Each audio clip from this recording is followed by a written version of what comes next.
आज हमें एक नया चैप्टर शुरू करना है, ठीक है। और इस चैप्टर का नाम है towns, traders and craft person, ठीक है। मार्कर है किसी के पास?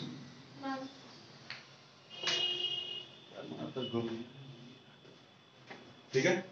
तो चैप्टर 6 हमें आज स्टार्ट करना है, ठीक है। Chapter 6 towns, traders and craft persons, ठीक है। ये तीन चीज जो मैंने लिखा है, इसे कुछ समझ में आ रहा है? इससे एक चीज समझ में आ जानी चाहिए कि उस टाइम पे या फिर हम हमसे जो 20-25 साल, 50 साल, 100 साल, 200 साल पीछे जो भी हमारे देश की कंडीशन थी, उस टाइम पे टाउन्स कैसे थे, उस टाइम के ट्रेडर्स कैसे थे, ठीक है। और उसके बाद क्राफ्ट पर्सन या फिर जो हैंडीक्राफ्ट करने वाले या हस्तकला करने वाले जो लोग थे, ठीक है, वो किस टाइप के हुआ करते थे और किस टाइप का हैंडीक्राफ्ट हमारे देश में फेमस हुआ करता था। समझ में आ रहा है? टाउन्स के बारे में मैंने ये बताया था कि टाउन्स एक तो होता है टेंपल टाउन, बताया था मैंने, बताया था? Temple town. उसके बाद क्या बताया था? एडमिनिस्ट्रेटिव सेंटर, ठीक है। इसके बाद क्या बताया था? कमर्शियल टाउन और पोर्ट टाउन, ये बताया था। और क्या था? बस यही था, बताया था भाई?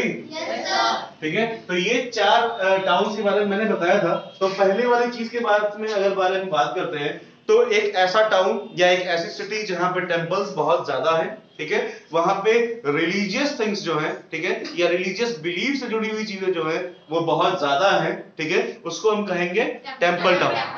समझ में आ रहा है? इसका एग्जांपल ले लो, तो इसका एग्जांपल हो जाएगा वाराणसी, ठीक है। Varanasi is a very big religious faith site, ठीक है। रिलीजियस चीजों का एक बहुत बड़ा ग्रुप कह लो, कलेक्शन कह लो, वो वाराणसी में हमें मिल जाता है, ठीक है। इसके बाद आ जाता है हमारा मथुरा, ठीक है। Mathura is also a very big temple town. इसके बाद आ जाता है अयोध्या, ठीक है। फिर क्या आता है? गुजरात। ये समझ में आ रहा है? नहीं? पीछे आ रहा है समझ में? इधर आ रहा है समझ में? ठीक है। तो ये हो गया टेंपल टाउन्स। फिर आता है एडमिनिस्ट्रेटिव सेंटर। एडमिनिस्ट्रेटिव सेंटर का मतलब ये कि पूरे किंगडम की या पूरे देश की एक ऐसी जगह जहां से पूरे किंगडम को या पूरे देश को हम कंट्रोल कर सकते हैं, ठीक है। तो ऐसा सेंटर हमारे देश में कहां पे है? दिल्ली है, ठीक है। दिल्ली में हम क्या करते हैं? बेसिकली दिल्ली से पूरे इंडिया को कंट्रोल करने का जो पावर है वो दिल्ली में सिचुएटेड है। और इसी कारण की वजह से हमारे सेंट्रल गवर्नमेंट का जो ऑफिस है या सेंट्रल गवर्नमेंट की जो वर्किंग है वो टोटली दिल्ली पे डिपेंड करती है। समझ में आ रहा है? चाहे वो प्रेसिडेंट्स ऑफिस हो, चाहे वो प्रधानमंत्री का कार्यालय हो, ठीक है, हर चीज का जो सेंटर है वो हमारा दिल्ली में होता है, ठीक है। जहां से पूरे स्टेट को या फिर जहां से पूरे कंट्री को हम कंट्रोल कर सकते हैं, उसको कहते हैं एडमिनिस्ट्रेटिव सेंटर। समझ में आया? फिर आता है कमर्शियल टाउन। कमर्शियल टाउन का मतलब ये है कि ऐसी जगह है जहां पे शॉपिंग करने का या फिर जो खरीदारी करने की जो चीजें हैं या जहां के ट्रेजर्स जो है बहुत ज्यादा फेमस है, ठीक है। Varanasi is also a very good commercial town, ठीक है, क्योंकि वहां पे हर छोटी से छोटी चीज मिल जाती है, ठीक है। फिर आते हैं दिल्ली पे। तो दिल्ली एक बहुत अच्छा कमर्शियल टाउन है क्योंकि वहां भी हर चीज मिल जाती है, ठीक है, हर तरीके की चीज मिल जाती है, ठीक है। शॉपिंग डेस्टिनेशन के लिए बहुत अच्छी जगह है हमारा दिल्ली, ठीक। फिर आता है पोर्ट टाउन। पोर्ट टाउन का मतलब ये होता है ऐसी जगह जहां से इंपोर्ट एक्सपोर्ट का काम हमारे देश में होता है, ठीक है। जैसे मुंबई है, गोवा है और क्या है? कलकत्ता, बंगाल, ठीक है, हो गया भाई, ठीक है। बंगाल हो गया। बंगाल के बाद क्या हो सकता है? चेन्नई, गुजरात। ये सारी चीजें क्या है? ये सारी पोर्ट टाउन्स हैं, ठीक है। क्योंकि जितना भी बिजनेस का इंपोर्ट एक्सपोर्ट होता है, दूसरे देशों से जो चीजें हमारे देश में आती है या हमारे देशों से दूसरे देशों में जाती है, वो सारी चीजें इस पोर्ट टाउन से कंट्रोल होती है। समझ में आया अनुभव? कोई परेशानी? आया? सुधांशु, तुम्हें आया? तो ये हो गए चार तरह के टाउन्स, ठीक है। और कुछ टाउन्स ऐसे होते हैं जिनमें इन चारों चीजों की जो क्वालिटीज है, ये चारों क्वालिटीज होती है, ठीक है। कुछ ऐसे भी जगह है हमारे देश में या कुछ ऐसे टाउन्स भी है हमारी कंट्री में जिनके पास ये चारों फीचर्स होते हैं। समझ में आ रहा है? कोई परेशानी है? अगर हम दिल्ली की बात करते हैं तो दिल्ली एक बहुत अच्छा टेंपल टाउन भी है, ठीक है, एडमिनिस्ट्रेटिव सेंटर भी है, कॉमर्शियल टाउन भी है। क्यों? क्योंकि वहां के मार्केट्स बहुत ज्यादा फेमस है, ठीक है। तीसरी चीज अगर बात करते हैं तो पोर्ट टाउन भी वो एक हो सकता था, लेकिन वो एक कोस्टल एरिया नहीं है, इसलिए वो एक पोर्ट टाउन नहीं है। लेकिन इंपोर्ट एक्सपोर्ट का काम केवल पोर्ट्स के थ्रू ही नहीं होता है, ठीक है। जितनी भी एयरलाइन सिस्टम है या ट्रैवलिंग है ट्रेन वगैरह की, ठीक है, उससे भी हमारे देश में इंपोर्ट एक्सपोर्ट होता है, ठीक है। इसीलिए दिल्ली को हम एक पोर्ट टाउन भी कह सकते हैं। समझ में आया? कोई परेशानी है किसी को? चलो, तो बेसिकली ये हमारा क्राफ्ट प्रोडक्शन, एडमिनिस्ट्रेटिव सेंटर, ये सारी चीजें किसी एक टाउन में भी हो सकती है, ठीक। कोई परेशानी? चलो, एडमिनिस्ट्रेटिव सेंटर पढ़ो पढ़ो, हाँ पढ़ो। What would a traveler visiting a medieval town expect? Administrative centre से पढ़ो, second page. You read about the Chola dynasty in chapter 2. Let us travel in our imagination to Thanjavur, the capital of the Cholas. As it was 1,000 years ago, the perennial river Kaveri flowed near this beautiful town. One hears the bell of the Raja Rajeshwaram temple built by King Rajaraja Chola. The townspeople are all praised for its architect Kunjara Mallan Rajaraja Peruntha who was proudly carved his name on temple wall. Inside it is a massive shivaling. ठीक है? Beside the temple there are palaces with mandapas and pavilions. King hold the court in these mandapas, issuing orders to their subordinates. There are also barracks for the army. The town is bustling with markets selling grain, spices, clothes and jewelry. Water supply for all towns comes from wells and tanks. The Salia weavers of the Thanjavur and nearby town of Urayur are busy producing cloth and flax to be used in the temple festival. Fine cottons for the king and nobility and coarse cotton for the masses. Some distance away at Swami Mallai, the sthapatis or the sculptures are making exquisite bronze idols and tall ornamental bell metal lamps. ठीक है, तो जितना भी ये चीजें थी, ठीक है, जितना भी हमारा चोला डायनेस्टी का जो कैपिटल था थंजावुर, ठीक है, इसमें क्या होता है कि कावेरी रिवर जो है वो इस जो टाउन से होकर के गुजरती है, ठीक है। और इस चीज से गुजरते टाइम पे जो भी क्या कहते हैं चोला डायनेस्टी के कैपिटल से गुजरता है, थंजावुर से गुजरता है, ठीक है, उसे राज राजेश्वर मंदिर की घंटियां भी सुनाई देती हैं, ठीक है। समझ में आ रहा है? Yes, sir. उसके बाद क्या है कि ये जो राज राजेश्वर मंदिर है ये राजा चोला ने बनवाया था, ठीक है। The town people are all praise for the architect Kunjara Mallan Raja Perunthachan who was proudly carved his name on the temple wall. Inside is a massive शिवलिंग, ठीक है। तो जितना भी वो टाउन है, ठीक है, उस टाउन के लोग उस राजा जो ये नाम लिखा हुआ है, ठीक है, इस राजा को बहुत ज्यादा प्रेज करते हैं उनकी काम के लिए, ठीक है। और इन्होंने वो मंदिर में अपना नाम क्या कराया है, कार्व करा रखा है, ठीक है, या इंस्क्रिप्शन के फॉर्म में उन्होंने अपना नाम उस मंदिर में लिखवा रखा है, ठीक है। उस मंदिर के आर्किटेक्चर को देख करके, उसकी इंस्क्रिप्शंस को देख करके, ठीक है, और उस शिवलिंग की वजह से वो मंदिर बहुत ज्यादा फेमस है। समझ में आया? Beside the temple there are palaces with the mandapas. उस मंदिर के आजू बाजू, ठीक है, ऐसे बहुत सारे किले बने हुए, ऐसे बहुत सारे महल हैं, ठीक है, जहां राजा अपने दरबार को लगाया करते थे, जहां दरबार लगते थे राजा के, ठीक है। समझ में आ रहा है? Yes, sir.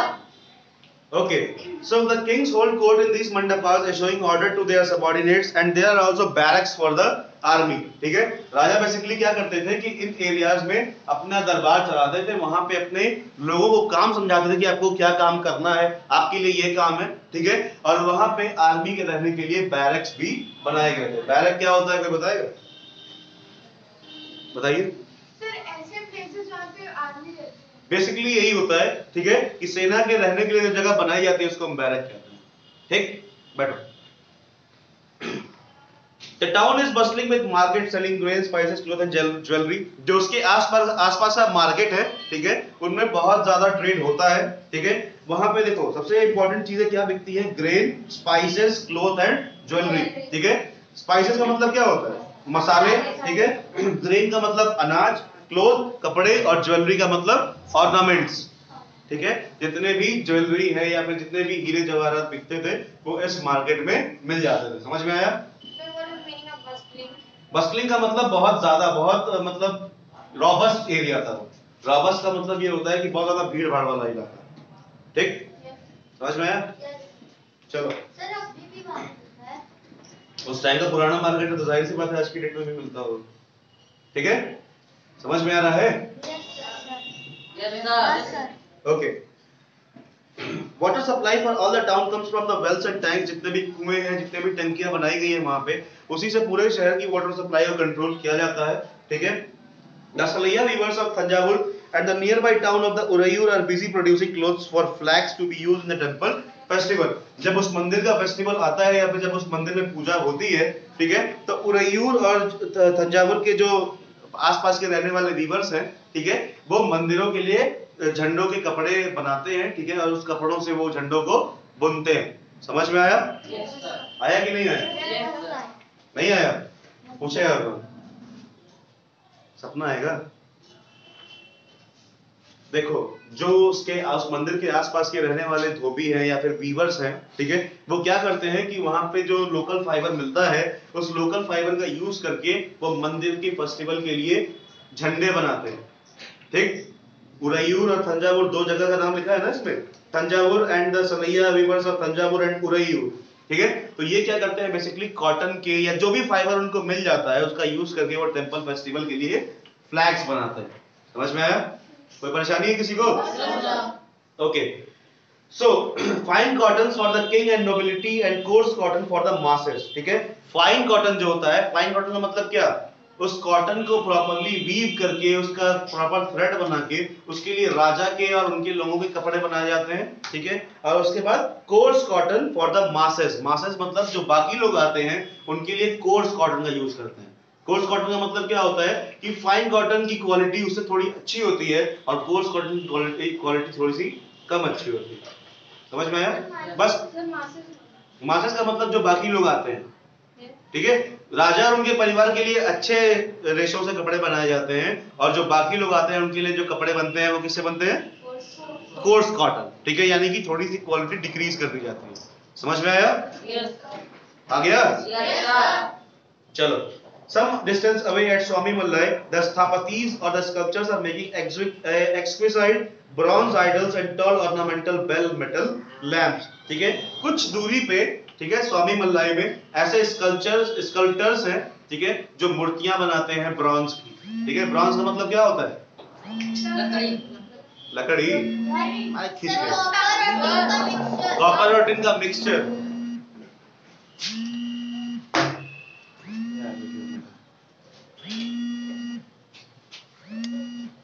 ठीक है। तो बेसिकली जो हमारे आयरन के आइडल्स हैं या फिर जो ब्रॉन्ज है उसका यूज करके वो लोग मूर्तियां बनाते हैं और मूर्तियों के साथ साथ क्या बनाते हैं? बेल्स बनाते हैं, ठीक है। और उस टाइम के जितने भी स्कल्पचर्स थे उन सब ने यही चीजें बनाई थी और ब्रॉन्ज का यूज किया जाता था। ब्रॉन्ज का हम हिंदी में कहते हैं पीतल, ठीक। मेटल लैम्प का मतलब वही ब्रॉन्ज का यूज करके बड़े बड़े लैंटर्न वगैरह बनाए जाते हैं। लैंटर्न सुना है? उसी का यूज करके बनाया जाता है, ठीक। फिर आता है temple towns and pilgrimage centres. पढ़ो। Temple towns and pilgrimage centers. Thanjavur is also an example of a temple town. Temple towns represent a very important pattern of urbanization, the process by which cities develop. Temples were often central to the economy and society. Rulers built temples to demonstrate their devotion to various deities. ठीक है। So basically Thanjavur is also a temple town because many kinds of temples and many temples are built in Thanjavur. Thanjavur में बहुत सारे ऐसे मंदिर बने हुए हैं जिनकी वजह से उसको एक टेंपल टाउन के भी नजरिए से देखा जाता है। समझ में आया? बहुत सारे राजाओं ने अपने राज्य को दिखाने के लिए या फिर अपनी भगवान से कनेक्टिविटी को शो करने के लिए वहां पे बहुत सारे मंदिर अपने हिसाब से, अपने डिजाइन के हिसाब से बनवाए थे, ठीक है। आफ्टर दैट वहां पे जो हमारा तंजावुर है वो अर्बनाइजेशन के लिए बहुत अच्छा एग्जाम्पल है, क्योंकि जैसे जैसे वहां की मंदिर फेमस है उसी हिसाब से वहां का अर्बनाइजेशन भी फेमस है। क्यों? क्योंकि जितने भी वहां के फॉरेस्ट एरियाज थे उनको काट करके और वहां पे लोकल पीपल के रहने के लिए जगहें बहुत जोर शोर से बनाई जा रही है। समझ में आया? ओके। डिफरेंट डिफरेंट डायनेस्टीज के डिफरेंट डिफरेंट राजाओं ने वहां पे अपने अपने राज्य के मतलब चिन्ह स्वरूप, चिन्ह पता है ना क्या होता है? अपने राज्य को दिखाने के लिए कि यहाँ पे चोला डायनेस्टी ने राज किया, फिर यहाँ पे चौहान डायनेस्टी ने राज किया, तो हर चीज को शो करने के लिए कि यहाँ पे हमारी डायनेस्टी ने रूल किया था, वहां पे डिफरेंट डिफरेंट तरीकों से मंदिर बनाए गए। समझ में आ गया? चलो। They also endowed temples with grants of lands and money to carry out elaborate rituals, feed pilgrims and priests and celebrate festivals. Pilgrims who flocked to the temples also made donations. ठीक है? So basically these also endowed temples with a grants of land and money to carry out elaborate rituals, feed pilgrims and priests and celebrate festival. Basically जब ये मंदिर बनाए जाते थे, ठीक है, तो इन मंदिरों में बहुत सारी चीजों की व्यवस्था की जाती थी। सबसे पहली चीज ये कि कोई भी अगर पूजन करवाना है तो पूजन की सारी व्यवस्था होनी चाहिए, ठीक है। अगर हवन होना है तो हवन सामग्री होनी चाहिए, ठीक है। तो हवन के लिए ऐसा ना हो कि फिर दूसरे दुकान पे दौड़ के जा रहे हैं हम लेकर के आ रहे हैं, हर चीज की व्यवस्था वहां पे होती थी, ठीक है। यहाँ तक कि वहां पे जितने भी श्रद्धालु आते थे उनके खाने पीने की व्यवस्था से लेकर के रहने तक की व्यवस्था उस मंदिरों में की जाती थी। समझ में? हाँ हाँ अभी भी, ठीक है। आप किसी भी मंदिर में चले जाओ वहां पे आसपास में आपको रहने की व्यवस्था मिल जाएगी। समझ में आया? चलो।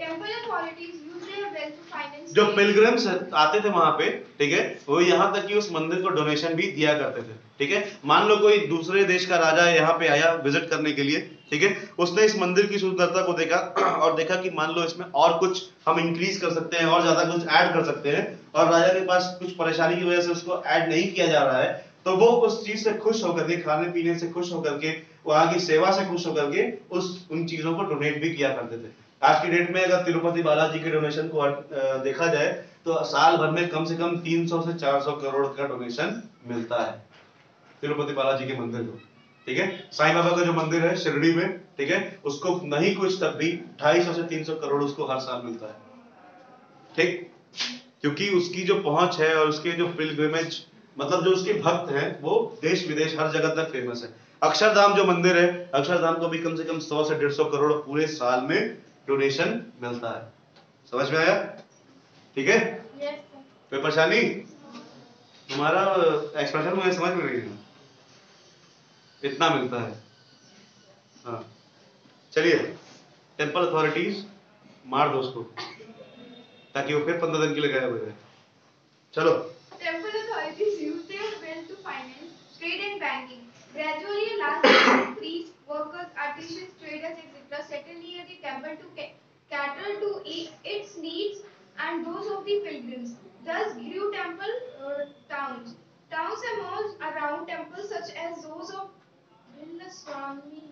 Billaswamy and Somnath in Gujarat. Other important temple towns included Kanchipuram in Madurai in Tamil Nadu and Tirupati in Andhra Pradesh. ठीक है, तो जितनी भी चीजें थी टेम्पल अथॉरिटीज बेसिकली करती क्या थी कि इस पैसे का यूज करके, ठीक है, या तो अपना ही इंक्रीमेंट करती थी, ठीक है, यहाँ तक कि जो लोग उस मंदिर में काम करते थे उनकी फीडिंग के लिए, उनकी सैलरी देने के लिए, और उस मंदिर के आसपास जो लोग रहते थे उनको खाना वाना खिलाने के लिए इस मनी का यूज होता था, ठीक है।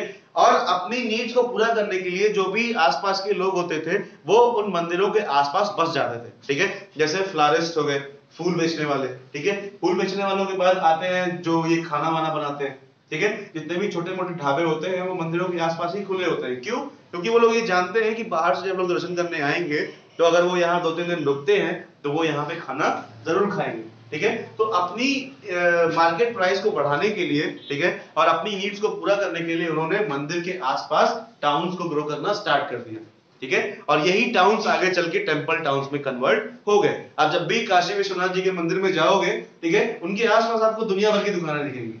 कोई फूल बेचने वाला दिख जाएगा, तो कोई मूर्तियां बेचने वाला दिख जाएगा, कोई वहां पे शंख बेचने वाला दिख जाएगा, ठीक है। अलग अलग चीज बेचने वाले वहां पे अलग अलग छोटी मोटी बड़ी, छोटी से बड़ी हर दुकान आपको दिख जाएगी, ठीक है। कुछ लोग वहां पे धागे बेचने वाले दिख जाएंगे, कुछ कड़ा बेचने वाले दिख जाएंगे, ठीक है। तो ये बेसिकली उन्होंने इसीलिए किया था ताकि वो अपनी नीड्स को भी पूरा कर सके और वो भी भगवान के आसपास रह करके पिलग्रिमेज जो लोग आते हैं, जो लोग भक्त आते हैं वहां पे, उनसे वो कुछ ना कुछ कमा सके। समझ में आया? पता है ना बनारस की ठग बहुत फेमस है, बनारस में फ्रॉड करने वाले बहुत हैं, ठीक है? तो फ्रॉड्स वहां पे बहुत फेमस है। वो लोग कहते हैं कि ये भगवान शंकर जो है 200 साल पहले निकले थे, पता चलेगा कि अभी 2 दिन पहले ही खरीद के लाके रखा है उन्होंने, ठीक है?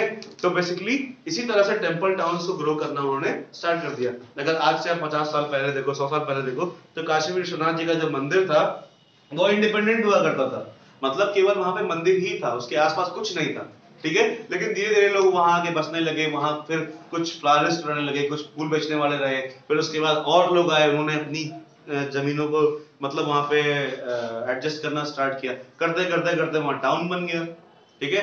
टाउन बन गया तो वो विश्वनाथ जी के मंदिर से विश्वनाथ गली बन गई, विश्वनाथ गली के बाद वहां पे टाउन विकसित हो गया, तो उसको हम आज कहते हैं कि वो एक टेंपल टाउन है, ठीक है? वरना पहले हम यही कह रहे थे ना सीधे कि विश्वनाथ जी का मंदिर है। समझ में आ रहा है? बोलो कौन ऐसा जो समझ में नहीं आया? हाथ उठाओ। चलो अच्छा, ठीक है? ऐसा ही कुछ टेंपल टाउन का अगर एग्जांपल लेते हैं तो भिल्ल स्वामी का मंदिर है, ठीक है, मध्य प्रदेश में, ठीक है? और सोमनाथ का मंदिर है गुजरात में।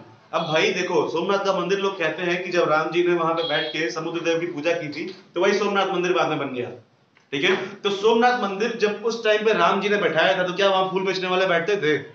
बाद में उन्होंने उस चीज को अपने कमाई का जरिया बना लिया, ठीक है? वहां पे कुछ पुजारी आए करने लगे, रहे इसको हमने बैठाया है, इनकी पूजा हमसे बेहतर कोई नहीं कर सकता, ठीक है? तो वहां पुजारी रहने लगे, पुजारी के बाद वहां कुछ साधु संत आकर के रहने लगे, साधु संत के बाद कुछ वहां पे ट्रेडर्स आए, उन्होंने वहां पे अपना कारोबार जमा लिया, जमाने के बाद वो धीरे धीरे एक टेंपल से वो टेंपल टाउन बन गया। समझ में आ रहा है? टेंपल से टेंपल टाउन के बीच का जो कन्वर्जन है वो समझ में आया? चलो, उसके बाद फिर आता है कि ऐसा ही टेंपल टाउन का अगर एग्जांपल लेते हैं तो कांचीपुरम और मदुरई में भी ऐसे टेंपल टाउन बने हुए हैं जो कि तमिलनाडु में है, ठीक है?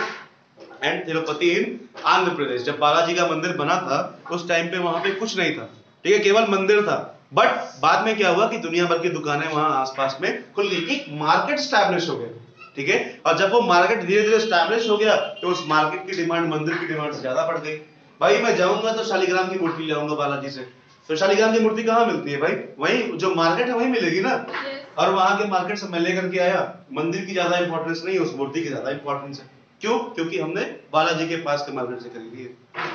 समझ में आ रहा है? तो टेंपल की इंपॉर्टेंस से ज्यादा वहां के मार्केट की इंपॉर्टेंस हो गई, इसीलिए टेंपल से टेंपल टाउन में कन्वर्जन होने लगा। समझ में आया? आ रहा है? फिर अगली बार आना तो अब होली में आना इकट्ठे, ठीक? Pilgrimage center also slowly developed into township. Vrindavan, Tiruvannamalai, and are the examples of such towns. Ajmer was the capital of Chauhan kings in 12th century, and later became the Suba headquarters under the Mughals. It provides an excellent example of religious coexistence. ठीक है? Basically क्या है कि धीरे धीरे ये temple town से एक बहुत अच्छे सेंटर्स में कन्वर्ट होने लगा। क्यों? क्योंकि एक तो इनकी टेंपल्स की वजह से इनकी इंपॉर्टेंस थी, ठीक है? टेंपल्स की वजह से इंपॉर्टेंस होने के बाद से फिर इनके मार्केट्स की इंपॉर्टेंस होने लगी, ठीक है? लोग कहते हैं, आज भी चले जाओ तो वहां पे लोग कहते हैं कि भाई विश्वनाथ जी की गली में बहुत सारा सामान सस्ते में मिल जाता है, ठीक है? तो मंदिर की उतनी इंपॉर्टेंस नहीं है, बट उसके आसपास जो मार्केट डेवलप्ड है उसकी इंपॉर्टेंस बहुत ज्यादा है, ठीक है? और उस इंपॉर्टेंस की वजह से मंदिर का इंपॉर्टेंस धीरे धीरे कम होने लगा और हमारे मार्केट का जो इंपॉर्टेंस है वो बढ़ने लगा, ठीक है? और जब वो इंपॉर्टेंस बढ़ने लगा तो उसके बाद क्या हुआ कि वो एक टेंपल टाउन ना होगा कि एक एडमिनिस्ट्रेटिव सेंटर में या फिर एक बहुत अच्छा कमर्शियल सेंटर में कन्वर्ट हो गया। समझ में आया? आ रहा है? नहीं आया? देखो, जब किसी जगह पे तुम जाओ वहां का मार्केट फेमस होने लगता है तो वो मार्केट फेमस होकर एक बहुत अच्छा कमर्शियल टाउन नहीं बन जाता है? बनता है ना? अब आज तुम्हें पता चले कि घंटाघर एक बाजार है, ठीक है? तुम्हें वही 50 साल पहले तुम्हें पता चला कि वहां एक मंदिर था, ठीक है? तो क्या हुआ? धीरे धीरे वहां पे टेंपल के आसपास में मार्केट स्टैब्लिश होना स्टार्ट हुआ, ठीक है? और टेंपल की स्टैब्लिशमेंट के साथ साथ ही क्या हुआ, देखो, जैसे जैसे जब उसके आसपास मार्केट बनना स्टार्ट हुआ तो मार्केट ने बहुत ज्यादा एरिया कवर कर लिया, ठीक है? जब मार्केट ने ज्यादा एरिया कवर कर लिया तो मार्केट की इंपॉर्टेंस रहेगी टेंपल की, मार्केट की रहेगी ना। आज भी हम लोग जाते हैं तो बनारस में क्या सोचते हैं कि यहाँ से एक शिवलिंग खरीदेंगे, घर ले जाके स्थापित करेंगे। वो लोग ये थोड़ी सोचते हैं कि भाई टेम्पल ज्यादा इंपॉर्टेंट है, शिवलिंग ज्यादा इंपॉर्टेंट नहीं है। अपने जान से भी ज्यादा सुरक्षा करके उस शिवलिंग को वो लोग घर ले जाते हैं। तो पहले तो जाके वहां पे पूजा ही करते लेकिन वहां की इंपॉर्टेंस किस चीज की रह गई? आखिर में वो खरीदने की जरूरत क्या है भाई? भगवान जहां है वहां उनको रहने दो, अपने घर ले आने की क्या जरूरत है ना? तो वहां की मार्केट की इंपॉर्टेंस होगी ना। तुम्हारे घर में अगर मान लो बनारस की कोई शिवलिंग रखी है, तुम्हारे घर कोई आएगा तो मम्मी कहेंगी ना कि देखो देखिए बहन जी, हम इसको बनारस से लेकर के आए थे, मंदिर पंडित जी से प्राण प्रतिष्ठा करा करके और फिर हमने इसकी पूजा करी है, जब से लाए हैं तब से घर में सब सुख शांति, मानसी मन से पड़ रही है, धंधा रोजगार अच्छा चल रहा है। कहोगी ना ये चीज, तो क्या कहेगी? अरे हाँ यार, हमें भी लेना चाहिए, हमारे घर के बच्चे बड़े शैतान, हमें भी पढ़े, हमारे बच्चे पढ़ने लगेंगे अगर हम बनारस में जाकर के। This is the kind of business that they develop. ठीक है, ये एक तरीके का बिजनेस है जो वो लोगों के माइंड में बैठा देते हैं। ठीक है, वो लोग यही सोचने लगे कि अरे हाँ, यानी कि सच में ये यहाँ से शिवलिंग खरीद के ले चलेंगे तो यानी हमारे घर में सब कुछ अच्छा होने लगेगा। होता है ना, इसको कहते हैं अंधविश्वास। ठीक है, मैंने कह दिया इस चीज को मैंने छुआ है और ये चीज पवित्र हो गई, इसको लेके जाओ सब लोग पास हो जाओगे, तो क्या है? ये अंधविश्वास ही तो है भाई। और ये एक काइंड ऑफ बिजनेस है जो एक ने स्टार्ट किया तो फिर वो धीरे धीरे साइकिल बनने लगा, और साइकिल बनने के बाद उस मंदिर से ज्यादा उस मार्केट की इंपॉर्टेंस हो गई। समझ में आया? कोई भी ऐसा भक्त नहीं जो किसी भी धार्मिक स्थल पे जाए और वहां से बिना कुछ खरीदे लौटे। कभी देखा है किसी को ऐसा? कुछ नहीं तो वहां से धागा ही बंधवा के जाएगा। ठीक है, तो धागा कम से कम 10 रुपए का होगा, 10 लोगों ने कहेगा यार जब से ये धागा बंधवाया तब से मेरी जिंदगी में सब कुछ अच्छा चल रहा है। तो क्या करेंगे? 10 लोग और जाएंगे, भाई चलो हम भी धागा बंधवा के आएंगे। ठीक है, माथे पे 3 उंगली वाला टीका लगवाएंगे, इससे हो जाएगा, हो सकता है कुछ। ठीक है, हो सकता है कि सोमा मिश्रा रोज रोज स्कूल आने लगे, हम भी लगवा लेंगे ऐसे ऐसे करके। ठीक है, तो क्या होगा? ये अंधविश्वास ही तो है। उनको आना होगा तो आएंगे, नहीं आना होगा तो उनको ब्रह्मा जी भी नहीं ला सकते स्कूल में। समझ में आ रहा है? कोई परेशानी? आंसर मिल गया? चलो, वृंदावन यूपी। ठीक है, तो pilgrimage centre slowly develop into township. ठीक है, धीरे धीरे जितने भी हमारे रिलीजियस सेंटर्स थे वो धीरे धीरे किस में कन्वर्ट हो गए? टाउनशिप में। ठीक है, एक बहुत अच्छा टेंपल टाउन वो बन गया। ठीक, वृंदावन मथुरा में भी ये बहुत ज्यादा फेमस है यूपी का। ठीक है, फिर तिरुवन्नमलाई तिरुपति बालाजी के लिए फेमस है Tamil Nadu. As examples of 2 such towns, Ajmer Rajasthan was the capital of Chauhan Kings.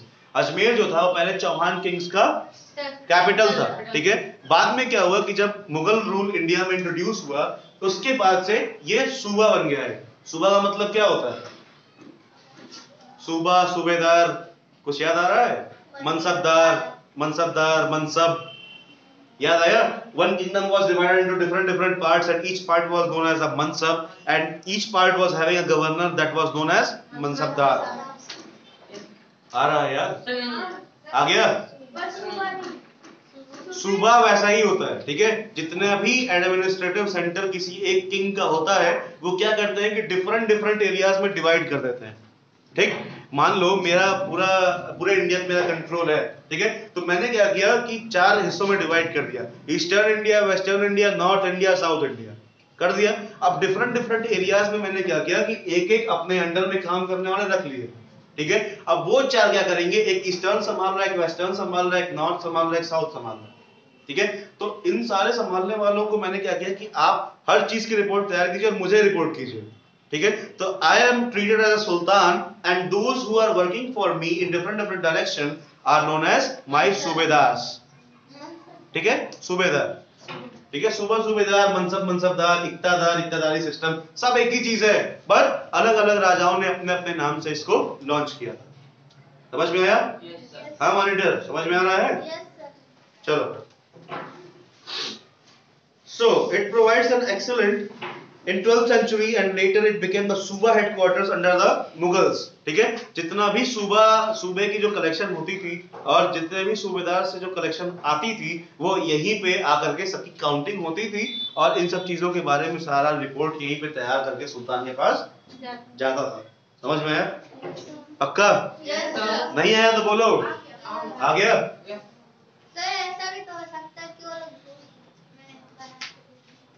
अब वो देखो वो उनकी पॉलिसीज है, वो उनकी रूल करने का तरीका है। ठीक है।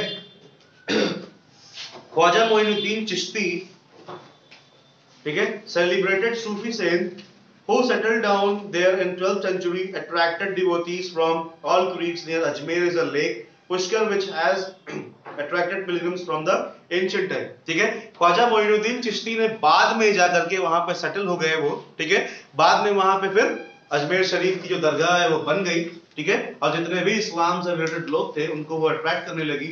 और उस अजमेर के पास एक नदी बहती है, एक लेक है जिसको कहते हैं पुष्कर लेक, उसकी वजह से वो बहुत ज्यादा फेमस है।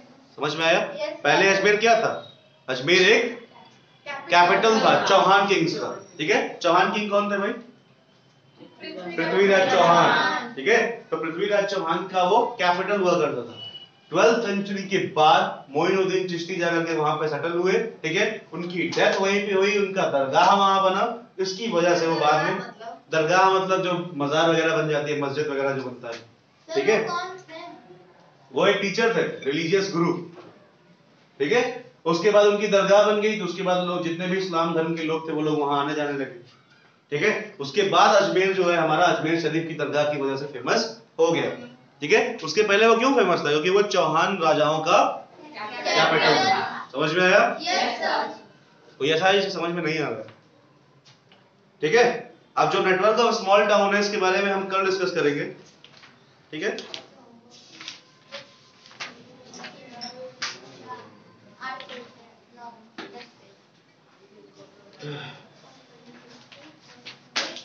क्वेश्चन नंबर 3, 4, 5, 6, ठीक है, कर लीजिएगा complete. Question number complete sir copy में नहीं, कपड़े पे। हाँ, कंप्लीट क्वेश्चन नंबर 3, 4, 5, 6 इन कॉपी। कौन सी कॉपी? हिस्ट्री फेयर कॉपी, ठीक है। कुछ महान ऐसे हैं कपड़े पे लिख के जाएंगे।